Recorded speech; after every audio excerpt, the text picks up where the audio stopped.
திருப்பரங்குன்றம் தொகுதியில் சென் தொழிற்சாலை கொண்டுவர நடவடிக்கை எடுக்கப்படும் என திமுக வேட்பாளர் கிருத்திகா தங்கபாண்டி உறுதியளித்துள்ளார். திமுக சார்பில் திருப்பரங்குன்றம் தொகுதிக்கு பொறியாளர் கிருத்திகா தங்கபாண்டி வேட்பாளராக தேர்வு செய்யப்பட்டுள்ளார்.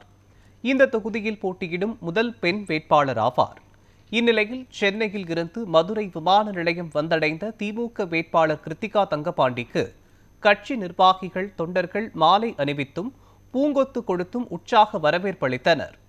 அப்போது பேட்டியளித்த அவர், திமுக தலைவர், துணை முதலமைச்சர் மற்றும் மதுரை தெற்கு மாவட்ட செயலாளர் மணிமாறன் ஆசியுடனும் அதிக வித்தியாசத்தில் வெற்றி பெறுவேன் என கூறினார்.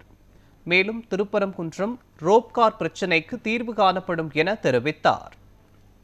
திருப்பரங்குன்றம் தொகுதியில் போட்டியிடுறதுக்கு திமுக சார்பாக வாய்ப்பு கிடைச்சிருக்கு. நிஜமாவே எங்களுடைய தலைவருக்கு ரொம்ப ரொம்ப நன்றி. கண்டிப்பாக அமோகமான வாக்கு வித்தியாசத்தில் இவ்வளோ கழக தோழர்கள் எனக்கு உற்சாகமான வரவேற்பு கொடுத்துருக்காங்க.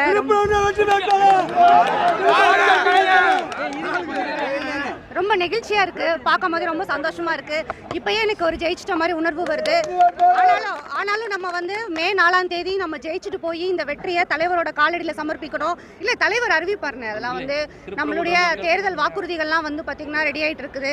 அடுத்து பார்த்திங்கன்னா ஒரு தொகுதி வரையும் என்னால் என்ன இந்த தொகுதிக்கு நல்லது பண்ண முடியுமோ கண்டிப்பாக என்னால் முடிஞ்சதை நான் சட்டமன்றத்துக்கு எடுத்துகிட்டு போவேன். கண்டிப்பாக மக்களுடைய அத்தியாவசிய தேவைகள்லேருந்து, அடிப்படை தேவைகள்லேருந்து என்ன நான் பண்ணணுமோ என்னோட சட்டமன்ற உறுப்பினர் என்னோட கடமையை நான் திருந்த இன்னும் நல்லா பெருசாக செய்வேன். கண்டிப்பாக